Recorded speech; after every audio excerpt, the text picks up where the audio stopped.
వైద్య విద్యలో ప్రవేశాలకు నిర్వహించిన నీట్ యూజీ పునః ప్రవేశ పరీక్ష ఫలితాలను నేషనల్ టెస్టింగ్ ఏజెన్సీ ఎన్టీఏ విడుదల చేసింది. దాదాపు 20 లక్షల మంది విద్యార్థులు పరీక్షకు హాజరు కాగా 11.21 లక్షల మంది వైద్య, దంతవైద్య, ఆయుష్, ఇతర అనుబంధ వైద్య కోర్సుల్లో ప్రవేశాలకు అర్హత సాధించారని ఎన్టీఏ తెలిపింది. పంజాబ్కు చెందిన ఆర్యన్ గుప్తా, హర్యానాకు చెందిన పన్సుల్ బన్సల్ 715 మార్కులతో టాపర్లుగా నిలిచారు. తెలంగాణలోని హనుమకొండకు చెందిన వీరయ్య గారి సహీవ్ 705 మార్కులతో ఆల్ ఇండియా 13వ ర్యాంకు సాధించాడు. ఆంధ్రప్రదేశ్లోని అనంతపురానికి చెందిన నామల ప్రేరణ 36వ ర్యాంకు సాధించి ఏపీలో టాపర్గా నిలిచింది.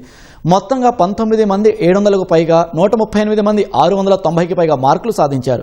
తొలుత ఈ ఏడాది మేలో నీట్ యూజీ పరీక్షను ఎన్టీఏ నిర్వహించింది. ఆ సమయంలో ప్రశ్నపత్రం లీక్ కావడంతో ఎన్టీఏ ఆ పరీక్షను రద్దు చేసింది. తర్వాత గత నెల 21న నీట్ యూజీ పునః పరీక్షను నిర్వహించింది. నిన్న సాయంత్రం తుది కీని విడుదల చేసిన ఎన్టీఏ గంటల వ్యవధిలోనే పరీక్ష ఫలితాలను విడుదల చేసింది.